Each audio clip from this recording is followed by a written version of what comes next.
All right. So this will be the second part of step 4.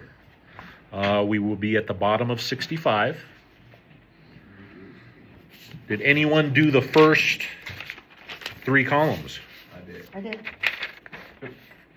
So those 3. Several times. Several times. Did anybody start writing? We got 1. We got 2. I wrote. 3. I wrote. All right.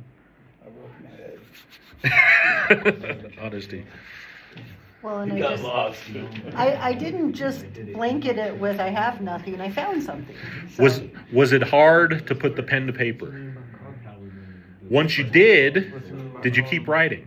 Oh yeah. And that's usually what happens. Usually you're writing something that you didn't think that you were going to write about. and this is So, something that you don't let's go to the bottom of 65. right now because there's a lot more things to go through first. Okay. Don't worry about this yet. Yeah, just kind of listen for now, and then we'll catch you up. We'll catch you up. So bottom of 65. So the authors are writing this assuming you have the first 3 columns done. We went back through our lives. Nothing counted but thoroughness and honesty. I would highlight that. That's a direction for these first 3 columns.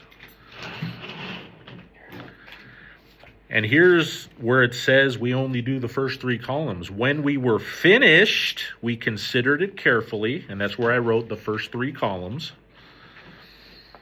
making sure they're thorough and they're honest. Again, it's not going to be perfect. It's just what you have when you're writing at that time. It's never going to be perfect.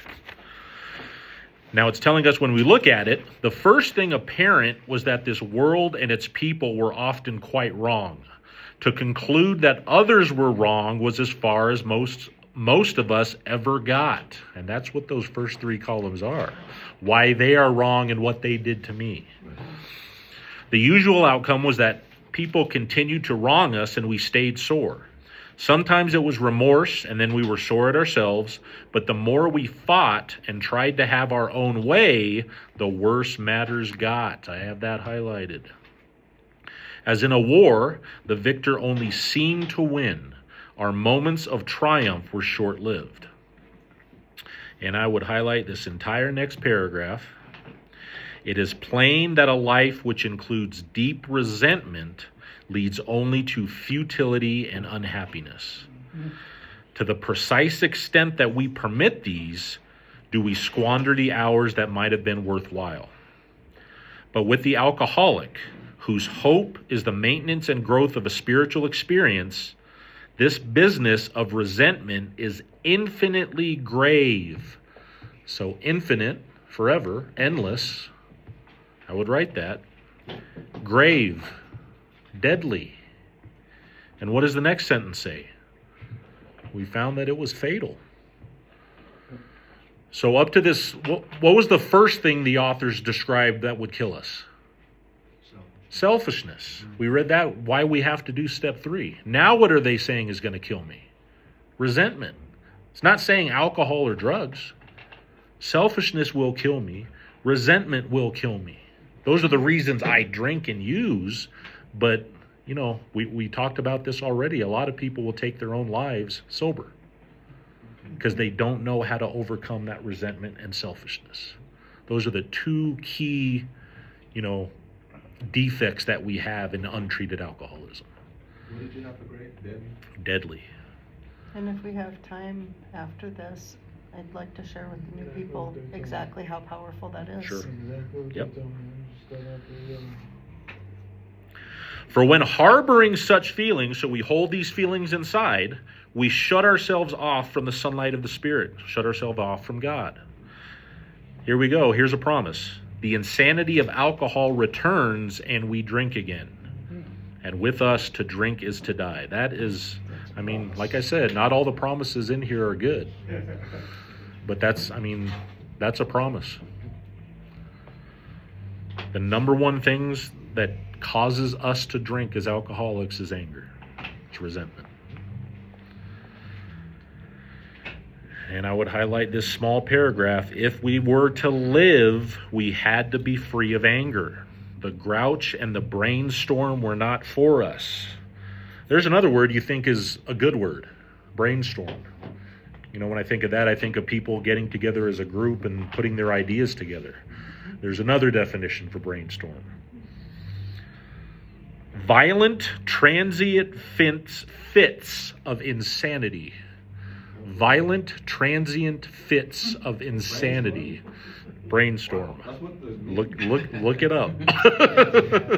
If you just want to write insanity, that's fine, but yeah. Violent, transient fits of insanity. Hey, I've been using brainstorm. You remember what insanity is? That's not the other definition. Exhibiting a serious, debilitating mental disorder. We have to know that we have a mental disorder. That's why we drink. The drink is not the problem. Amen. They may be the dubious luxury of normal men. Dubious is uncertain or doubt. But for alcoholics, these things are poison. That's where that saying that you hear in the rooms comes from. Resentment is like drinking poison and wishing something bad happens to someone else. Who's drinking the poison? We are. Yeah. Go ahead. Go What ahead. if you're trying your best to do your best, but everybody's going against you to That goes back try to to- make you do your best, but it makes you feel your worst. Well, that's a part of untreated alcoholism too. We're actually going to talk about it in this fourth column. It's called self-seeking. We're going to talk about it. But that's a good question. Poison, so resentment is, that's another thing. So resentment in the Latin, write this out, R-E,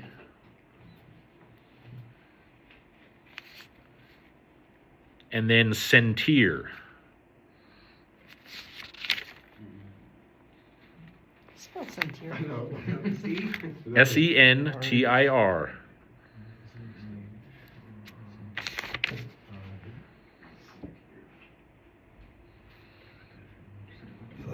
Everything's so messed up in the book, I can't find it. I don't know how you can even read your I book. know. I've been sharing. I've been trying to read out of my book. They need to start over with a brand new book. No. Sentimental value. It does. I'm not saying get rid of it. I'm just saying start over again.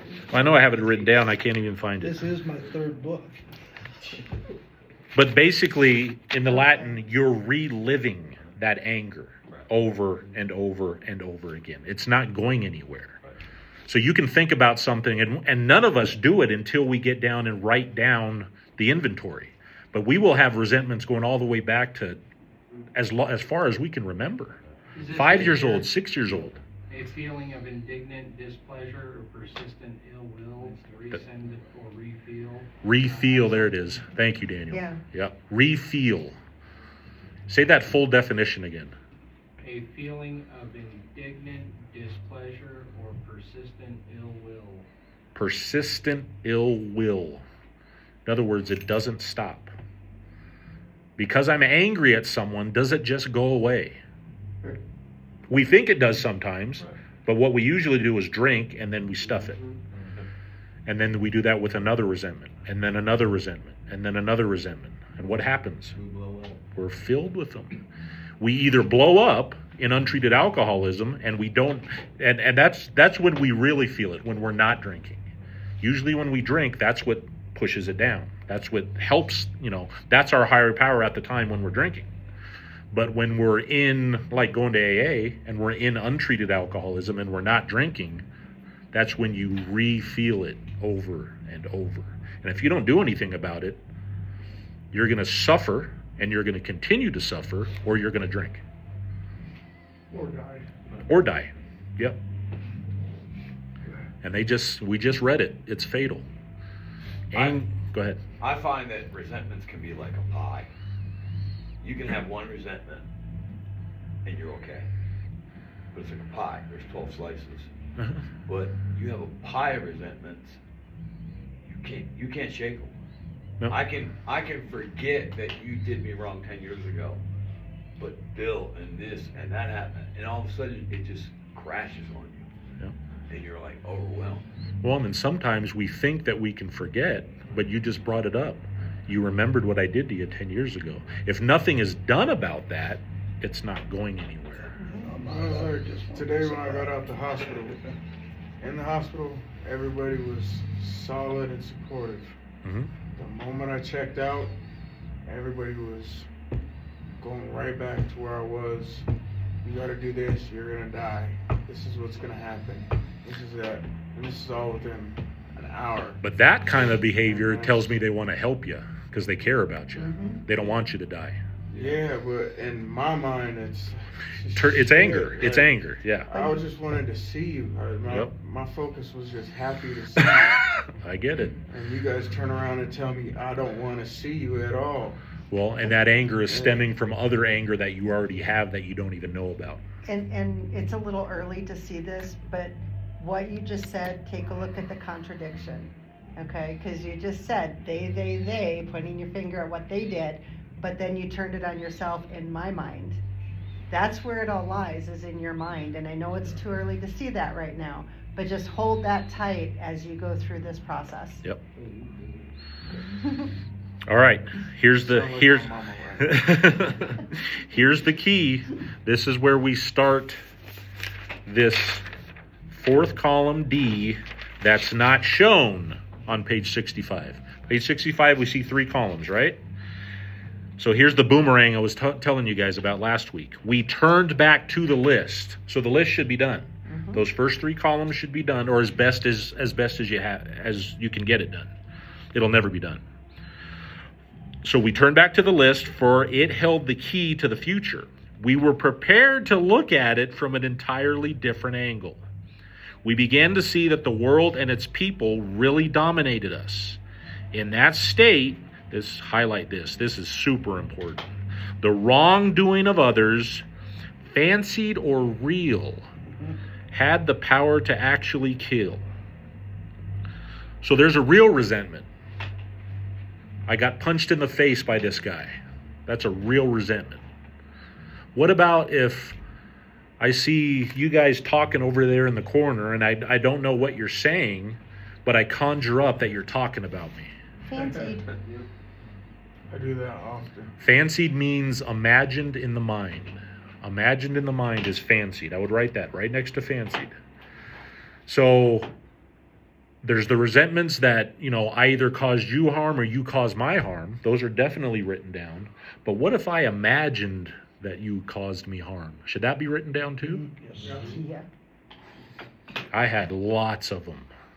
I'm not sure if he harmed me, but I think he did. And that's going to make me resentful. I can do that daily. They used to say to us that we could go into a room full of strangers and over there and over there, we think they're talking about us. Yep. And it's just our mind playing. Because my whole world is about who? Me. My whole world is about me. Yeah. Daddy, them guys have been staring at me. But when you start getting into the writing and taking it really, really seriously, you're going to have fancied resentments that go all the way back. You're mad at this person, but you don't really quite know why. Did they really harm me, or did I imagine that they harmed me? So you got to write down those fancied resentments. I'm so glad the authors put those in here, because once you start writing them, there's tons of them. And then it says they had the power to actually kill. So again, they're describing anger that will kill me. How could we escape? We saw that these resentments must be mastered, but how? We could not wish them away any more than alcohol.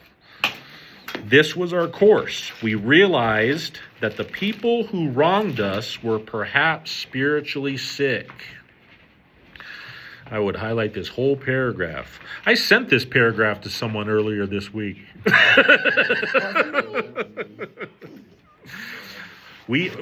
I don't care how long you are sober, we need to see this paragraph when we're angry.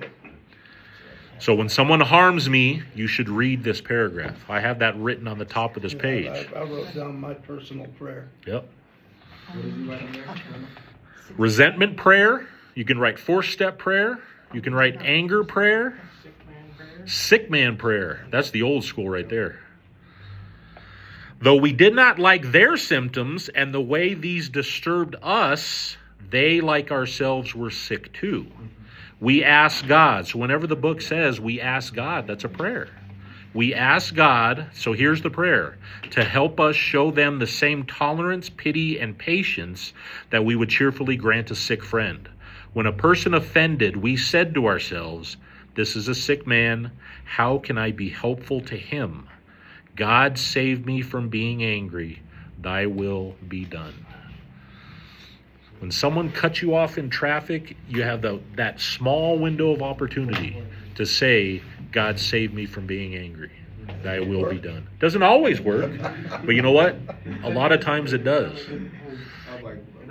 Well, if I react, I'm already in the harm. Yesterday, somebody was like this by me. That's a reaction. Just wave. Well, the I need thing. my mama to come here because she's got a bad attitude. in Well, traffic. the entire human race does, but Amen. we're concerned. We're concerned about us, and for the alcoholic, these things are poison. So that's why we really like. For a normal person, they can go on the rest of their lives, live long, being resentful. We can't. Follow my own. Yeah. So, and you also got to remember, when you react to anger, fear and pride are there with it. You know, it's never, when we react in anger, there's other defects that are connected to it. So here's the directions. We avoid retaliation or argument. We wouldn't treat sick people that way. Highlight this. If we do, we destroy our chance of being helpful. And that really ties to being mad at someone in the rooms, and all of us, we can get mad at people in recovery in the rooms. But if I get mad at them and react to it, I destroy my chance of being helpful to them, and that destroys both chances of being helped. Because what happens when I help somebody? It helps both of us, right? So if I'm pissed off at someone for what they did and I act out into it, it destroys the chance of being helpful. We cannot be helpful to all. That's a good one. Good direction. To all people, but at least God will show us how to take a kindly and tolerant view of each and every one. Referring to our list again. So 3 columns done. Here's column 4. And write a big letter D right next to this. So we got A, B, and C done. Now we go back to that D, and it says, referring to our list again, putting out of mind the wrongs others had done, so now we're not looking at the harm they caused me. We resolutely looked for, highlight this, our own mistakes. And they list 4 of them here. Where had we been selfish, dishonest, self-seeking, frightened? So they're only asking for 4 things. So in that one situation, the example was Joe, column 1. Column 2 was he hit me, and this is how it affected me. Personal relationship. Remember those phrases I told you to look at in the book. Where was my part in that? Why did Joe hit me? Was I being selfish? Was I being dishonest? Did I have fear? If I have anger, I have fear. So, they go hand in hand. And self-seeking, we talked about what self-seeking was. So the example we used is there's a homeless person there. I'm going to give him a $100 bill as long as everybody is looking at me giving him that $100 bill. Or I want Joe's respect. So I'm going to act out on Joe in anger because I got to look bigger than Joe, and maybe that's why he hit me. Self-seeking. So if I see all of those things, I'm just going to write all. We're going to talk about them in the 5th step. You don't have to explain why you were selfish in that 4th column. You just have to put if you were. Selfish, fear, dishonest, self-seeking. If you were all of them, put all. If you were one of them, just put one. If you don't see your part in any of it, there will be some where someone caused you harm that you didn't have a part, but that definitely needs to be discussed in the 5th step. Yeah, my sponsor said for those ones, you just put wrong place at the wrong time. There's You were a... molested as a child. Exactly. something like Good that, example. Abuse. Yep. Does one cover all, or do you need all two? Well, usually there's more than one, but if you don't know, you're just writing a question mark. But either way, for that one resentment you write down, you're going to want to tell your closed mouth friend in the fifth step, well, this was my part, or this is what I think was my part. And then the person you're talking to, may have something else for you to look at. So like my mom driving today, she was saying, "You think I'm a bad driver?" I said, "No, I just think you have too much attitude while you're driving." That's pretty good. Is that about the same thing? Okay. Yep. But that's the fourth column. The fourth column is huge, and I wrote, it's your part. That's the only way that you're going to start getting through these resentments that have been keeping you sick for years, is seeing your part in it. There's a healing process in that. It doesn't happen in step 4. It happens through the process of 4 through 9. But right now, we're just on step 4, and you just want to see a part that you had in it, in that particular situation. When I was doing mine, a lot of my resentments, I played a part in most of them. You'll find everything that I wrote down, even the ones where I thought that person caused me more harm, I had a part. There were only 2 on mine that I didn't. That didn't. Okay. Would hurt fall under feel to bring anger, or just hurt to bring anger, or like sadness? If you're hurt, fear's there. For sure. Fear's usually, I don't know if I had one that didn't have fear, to tell you the truth. Yep. Yeah. Or ego. But just, again, you're going to talk about it in depth in your fifth step.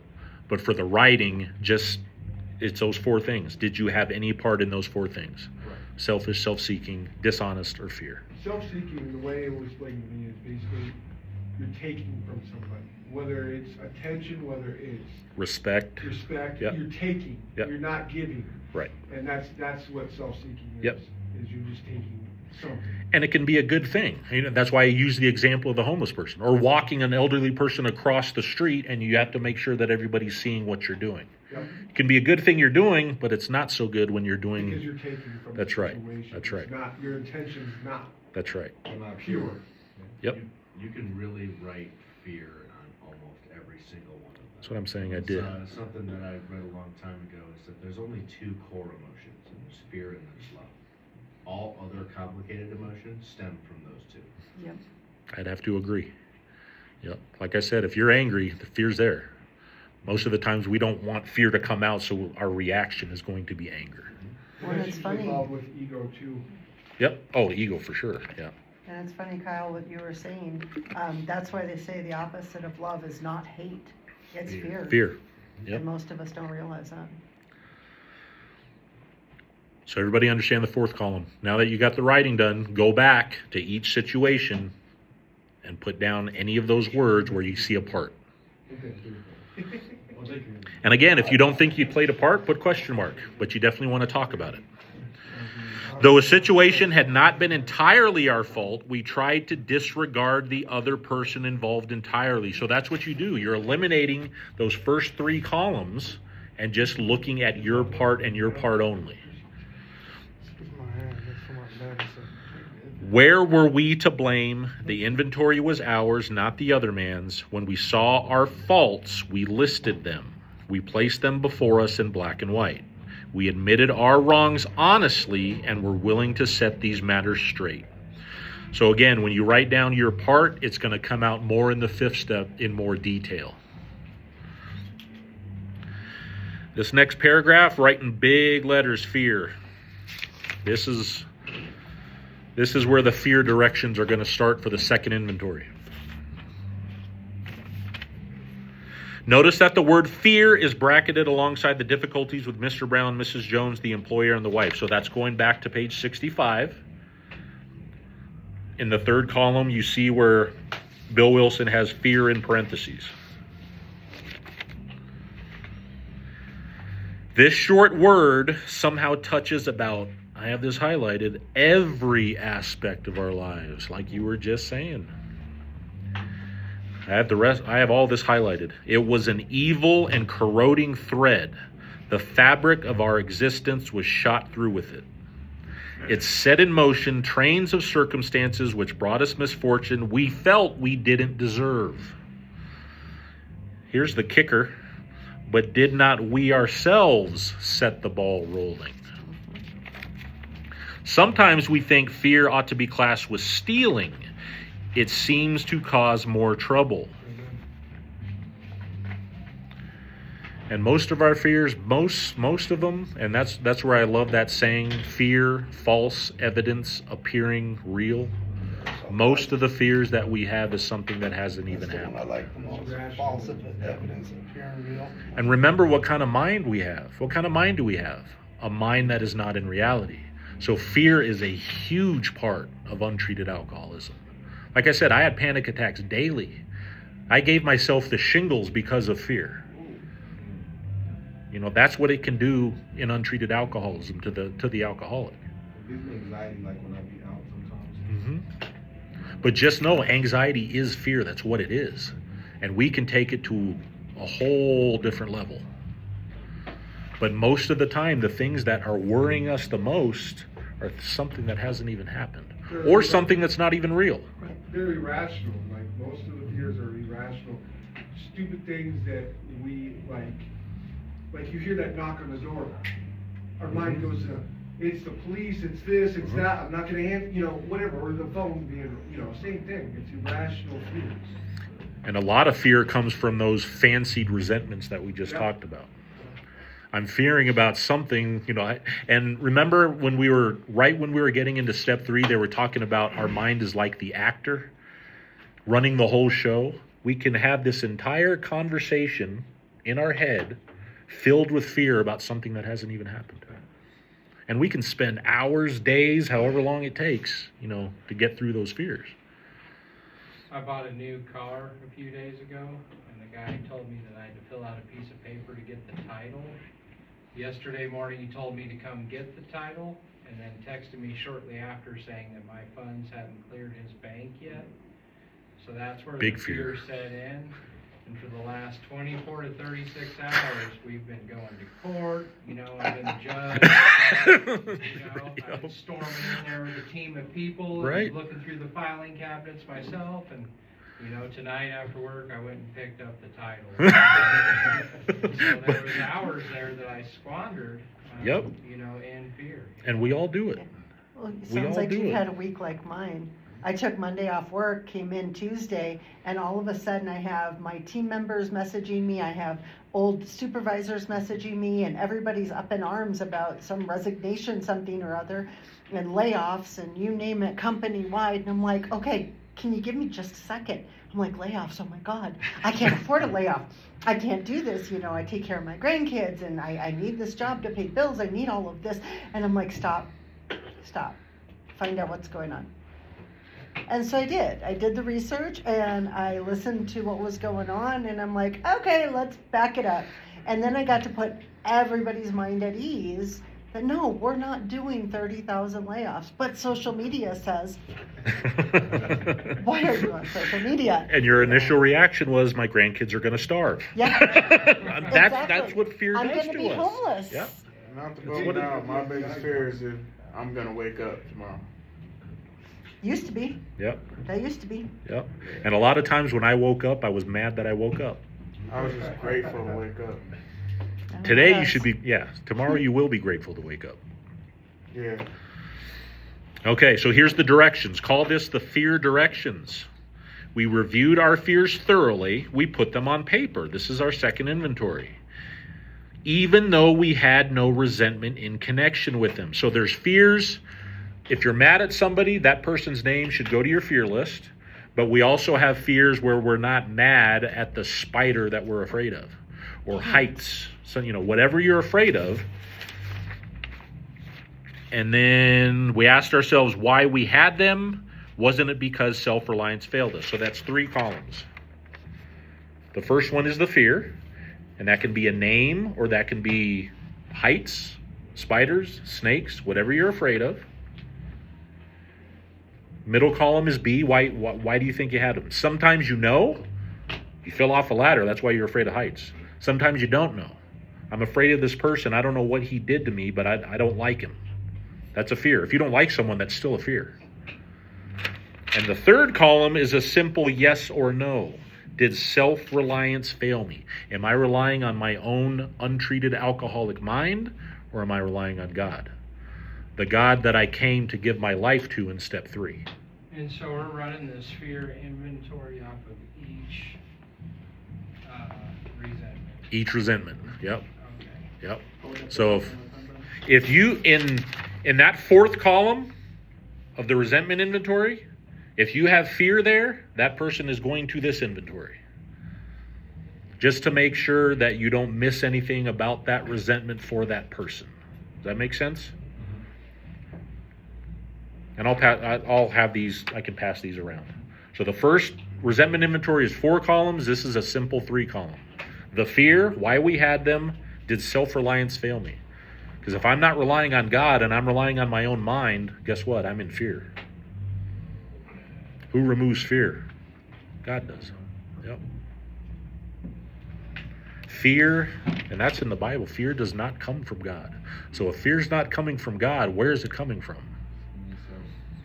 My untreated alcoholic mind is where it's coming from. Has anxiety ever killed anybody? Resentment will, but anxiety feels like you're dying. It feels like you're having a heart attack. I would go to the hospitals having a panic attack. I'm dying. No, there's nothing wrong with you. Here's a pill. That's what they still do for anxiety today. Fear can feel very real. It can feel like you're going insane or dying or having a heart attack.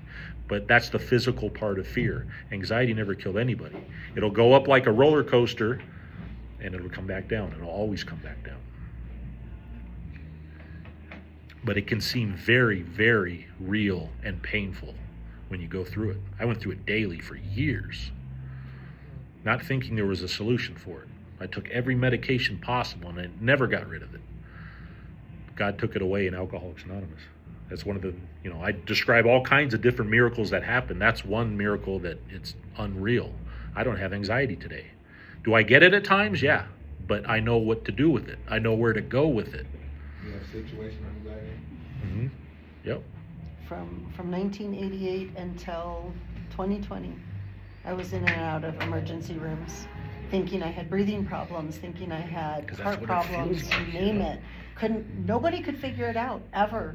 And then 2020 came along and everything got shut down with COVID, and my therapist was like, wait a second, you don't have asthma, she's like, you're having panic attacks. Panic attacks, yep. And I had no idea. And so, yeah, I It's fear. found ways to deal with it. Now that I know what it is, I get to use the program to put it in. Some fear can be from real situations, though. For sure. Oh, there's absolutely real fears, for sure. That's like worry, Yeah. though. They're not, yeah. Worry about things that haven't happened is what we usually do, but you can have a fear. You get in a car accident, fear's there. It hits you right away. Having an anxiety attack in a heavy piece of equipment, that's scary. Because you could have hurt somebody. Mine just be like, I'm out and I don't know, that's like going to places and stuff, you know what I mean? Mm-hmm. Like stuff from the past, like, that's what it Creeps up on you. Yeah, Yep. I'm thinking like that sometimes. You Yep. know what I'm Yeah, I do. referring to, so like Yep. stuff like that. I just seize It'll up. give me anxiety and stuff sometimes. Yep. I'll be very cautious, like I'm out, you see, always like watch my surroundings and stuff. Yep. But when you know it doesn't come from God, then you know right where to go. Mm-hmm. You go right where the source is that He can take it away, and He does. I tell you what, talking to y'all is making a heck of a difference. We're glad you're here, man. Well, it's like isolation, you can have fear of checking the mailbox. Mm-hmm. You're sitting in your house, you don't talk to people. That's You had a never phone gonna call change. 2 weeks ago, you know It a does. bill's It does. coming, It does. and you have a fear of just going to the mailbox. It's Yeah. like, just open the mailbox and open the letter. Yeah. But you're isolated. You don't talk to people, so you Still gonna become, want it anyway. I'm the only one with this problem. On the program, it shows you how to face to our it. mailbox, but we open it. And how'd you get over that? You started going to the mailbox. You just do it. You face it. All right. Get to. So self-reliance was good as far as it went, but it didn't go far enough. I have this highlighted. Some of us once had great self-confidence, but it didn't fully solve the fear problem or any other. When it made us cocky, it was worse. Perhaps there is a better way. We think so. I had this highlighted. For we are now on a different basis. Why? Because we've done step 3. We're on a different basis. That basis is trusting and relying on God. We trust infinite God rather than our finite selves. So infinite is limitless and finite is limited. We're limited. God's not. We are in the world to play the role that He assigns. Have that highlighted. Just to the extent that we do as we think He would have us and humbly rely on Him, does He enable us to match calamity with serenity. That is a promise. Yeah. And He does. When we turn to Him, He does. I have this whole next paragraph bracketed, highlighted, and I have it labeled the fear directions. We never apologize, and there's a fear prayer in here too if you want to write out fear prayer. We never apologize to anyone for depending upon our Creator. We can laugh at those who think spirituality the way of weakness. Paradoxically, it is the way of strength. So a paradox, AA is filled with paradoxes. A statement against the contrary, but is perhaps true. A statement against the contrary, but is perhaps true. So an example, to let go is to win. Give it away to keep it. Give it away to keep it. Another good one. I had to die in order to live. To surrender is to win. See the paradox between all of them? Statement against the contrary, but perhaps true. See, me reading this word by myself, I'd look at it, I wouldn't look it up. I wouldn't know what it meant. And that's how I read this book. I just read it. I didn't do it. The verdict of the ages is that faith means courage. All men of faith have courage. They trust their God. We never apologize for God. Instead, we let Him demonstrate through us what He can do. That's the hard part, is getting out of His way. We ask Him to remove our fear. Here's the fear prayer. So whenever the big book says we ask Him, that's a prayer. We ask Him to remove our fear and direct our attention to what He would have us be. And when you get into fear, say that out loud. I never used to say things out loud. I do it all the time now.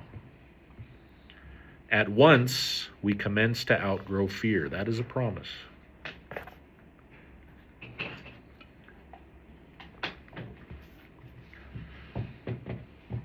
Any questions on the fear inventory? It's pretty simple. Oh, Mateo's favorite is next. I was gonna say, I like the next 2 paragraphs. That is my favorite section. All right, here's the third inventory. Now about sex.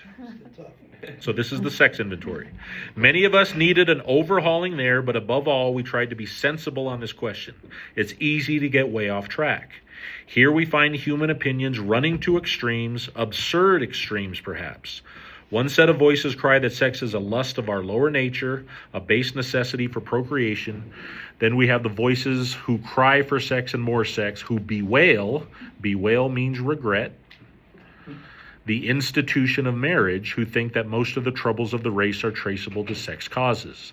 They think we do not have enough of it, or that it isn't the right kind. They see its significance everywhere. One school would allow man no flavor for his fare, and the other would have us all on a straight pepper diet. Here's the important part. Those are just examples they were given in the 1930s. Here's the part we want to pay attention to. We want to stay out of this controversy. We do not want to be the arbiter of anyone's sex conduct. What's arbiter? Judge. We stay out of this controversy. This is something you talk about with your closed-mouthed friend, and that's it. You'll hear all kinds of stuff. You'll see all kinds of stuff. That's the stuff you avoid. Especially in the rooms. Got to remember, there's a lot of people in the rooms that don't want recovery. You got to know that. You have to know that you want recovery. And you hang around the people that want recovery. So make sure that is highlighted. Make sure you have judge next to arbiter. We all have sex problems. We'd hardly be human if we didn't. What can we do about them? And again, that's what this inventory is for. It's between you and your sponsor. We reviewed our own conduct over the years past. Here's 9 questions. Okay, so the sex inventory, and this is going to be simple for some, it's going to be hard for others. I've been married to my wife for 30 years. My sex inventory was very short. I had girlfriends and stuff before that made the list, but my sex inventory was very simple. There's people that have had thousands of people they were with. So if you've harmed them, they would go on that inventory. So if you thought you escaped the people that you didn't have resentment and connection with them, you thought they escaped that list, you thought they escaped the fear list, guess what? They got a third one, just in case. And if you don't think you caused harm, but you got to think about it, their name should go there. So the trip to Key West when you're 8. That one that you can't remember, you just kind of think they might have. I mean, if it was both in agreement, you had fun, and that was it, I wouldn't write it down. But if there's, but if you think there's some sort of harm, did you do something out of a selfish way, then you should put that name down. They're just having this third inventory to make sure that your selfishness is being covered as thorough as possible. So, the first column is just the person.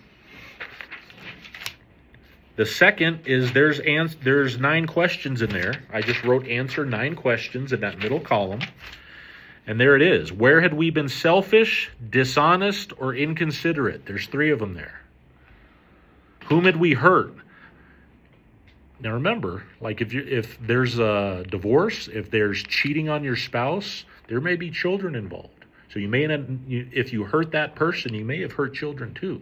So write all the people that were hurt in that particular situation. But again, as short as possible. You're not writing a novel.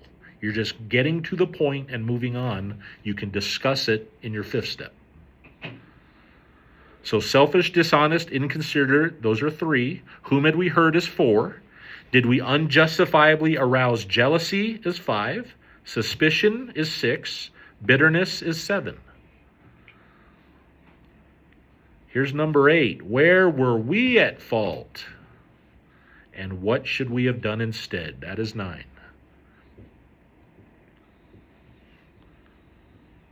So again, you're not doing why you're selfish. Were you selfish? Put selfish. People that are harmed, just put names. But you're just answering these questions as short and to the point as possible, and you'll talk about them to your closed-mouth friend in the 5th step. Just like the resentment inventory. You just want to get through the inventory. And I'll pass this around. I can pass all these around if you want to see them all. Yeah. And here's the 3rd one. So we subjected, where were we at fault? What should we have done instead? We got this all down on paper and looked at it. In this way, we tried to shape a sane and sound ideal for our future sex life. We subjected each relation to this test. And here's the 3rd column. So each relation to what test? Was it selfish or not? Yes or no? So again, if you thought you got away with it in the first 2 inventories, they just want a yes or no. Were you selfish here too? So the first column is the name. 2nd column is answering the 9 questions. 3rd column is a simple yes or no. Was it selfish or not?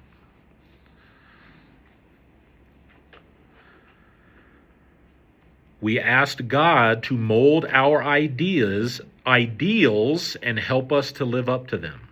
Name as in the individual that we were with. Mm-hmm. But again, you don't need to worry about this. Not now.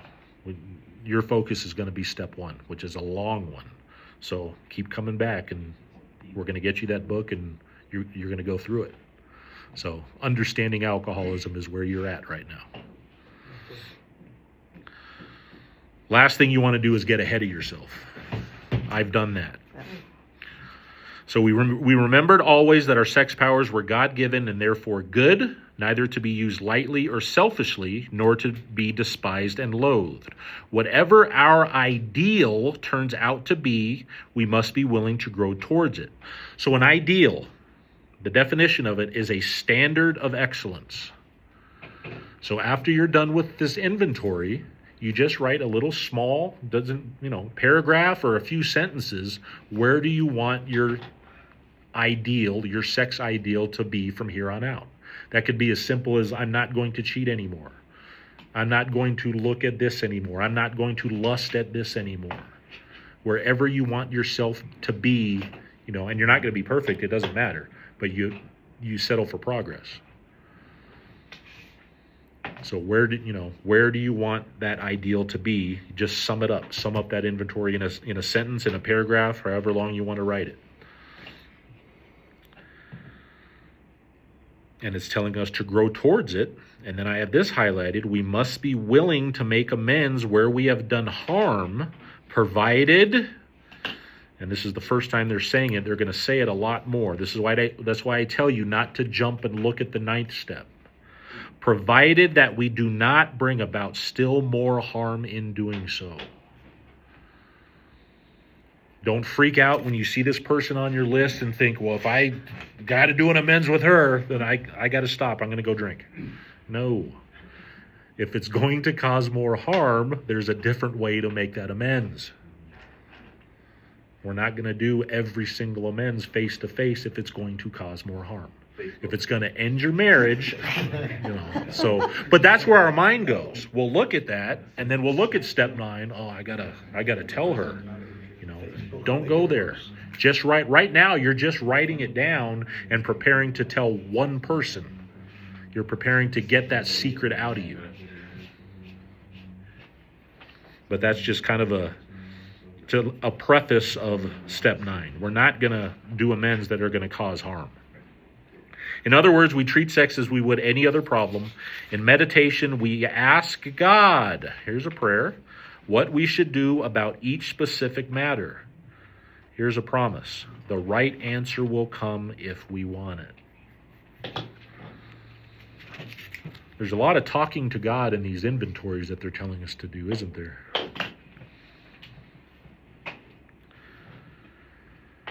I have this highlighted and underlined 10 times. God alone can judge our sex situation. It's nobody's business. Counsel with persons is often desirable. I have this highlighted. But we let God be the final judge. So persons, I don't know, I would say person, but it's up to you. We realize that some people are as fanatical about sex as others are loose. Have this highlighted. We avoid hysterical thinking or advice. Because there are a lot of people that you'll meet in the rooms that are certified psychologists and therapists and doctors, or so they say they are. Right? So if you start leaking out all this information to a lot of different people, guess what? Gossip is a plague in AA. Mm-hmm. It's a plague. That's why I don't like the word sponsor. I like closed-mouth, trusted friend. And that's what you got to find before you get into that 5th step. You can't do the 5th step alone.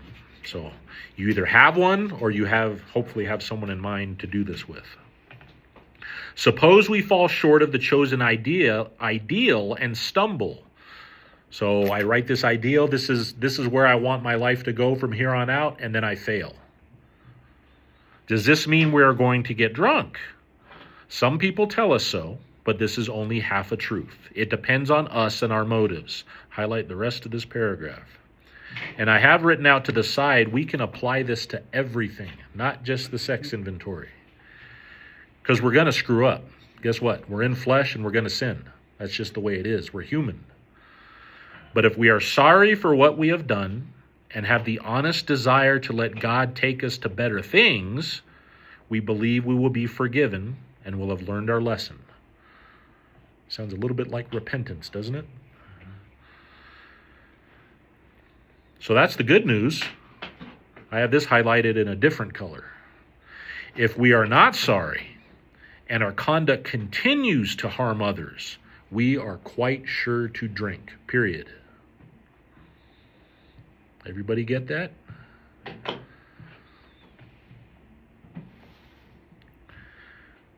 When we come to have our relationship with God, I call it the battle of flesh and spirit. You're going to want to do good. You're going to fail, but when you do cause harm to others, we have a process of taking care of that.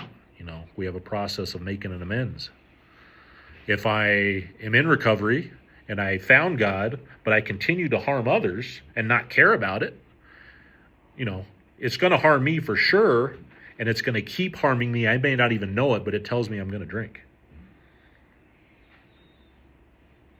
You'll see people in AA that continue to harm others, and you'll learn from them because you don't want anything that they have. Mm-hmm. So that's a promise. And then it says, we are not theorizing. These are facts of our experience. Who's our? The first 100 alcoholics that got sober that wrote this book. And it's not their opinions, it's their experience. Big difference. To sum up about sex, we earnestly pray for the right ideal, for the guidance in each questionable situation, for sanity, and for the strength to do the right thing. If sex is very troublesome, here's a great thing to do. We throw ourselves the harder into helping others. I would say that to anything that's troublesome. There's times I can do steps 1 through 11 in one day and still feel like crap. Step 12 has never failed. It's never failed. If I make the attempt to try to help somebody, I guarantee it's going to help you. And that's why you see that helping others. We started reading about it in the forewords and in the preface. Doctor's opinion, we learned the word altruism. What's altruism? The unselfish interest in the welfare of others. It's throughout the book. It's the common theme I hope you see throughout the book. If our main problem is selfishness, what's going to battle that the most? Selflessness. Helping someone. And it doesn't have to be someone in the room. We think of their needs and work for them. This takes us out of ourselves. It quiets the imperious urge when to yield when being heartache. Arrogant. But again, those are directions not just for the sex inventory, that's for everything. Helping others works. If we have been thorough about our personal inventory, we have written down a lot. We have listed and analyzed our resentments. Highlight that. When you're done with this, do not throw it away after the 5th step. You're going to hear people that say, I've been on step 8 for 8 months. Really? It says we have a list right here. So save that. Don't burn it like love. It's going to go hand in hand with step 8. We have begun to comprehend futility, their futility, which is useless or vain, and their fatality, which is death. We have commenced to see their terrible destructiveness. And what are we talking about? The defects, the stuff that we've written down, the selfishness, the fear, the self-seeking, the dishonesty, the pride. We have begun to learn tolerance, patience, and goodwill toward all men, even our enemies, for we look on them as sick people. And I have an affirmation of that, page 16 and page 18. I wrote that right next to sick people. We have listed the people we have hurt by our conduct. There it is again. We have the list and are willing to straighten out the past if we can. In this book, you read again and again that faith did for us what we could not do for ourselves. We hope you are convinced now that God can remove whatever self-will has blocked you off from Him. If you have already made a decision and an inventory of your grosser handicaps, I have this highlighted, you have made a good beginning. The authors love doing that. Every time you start going to the end of a step, they'll say, nice beginning. You got more work to do. The authors are, I don't know if you noticed, they keep pushing you forward. There's no pausing in these steps. Remember what happened when we did step 3? Next, we launched out on a course of vigorous action. So they're telling us after this writing is done, the 3 inventories, we made a good beginning. That being so, you have swallowed and digested some big chunks of truth about yourself. Promise. That is a promise. And I have this written right after this. After the 3 inventories are done, if there's something, and we can do it, I call it a loophole. If there's something that doesn't fall into any of these 3 inventories, write it down anyway. Write it down anyway. You want to be as free from these defects as much as possible. You're not going to be perfect. You're not going to get every one. But as thorough as you can.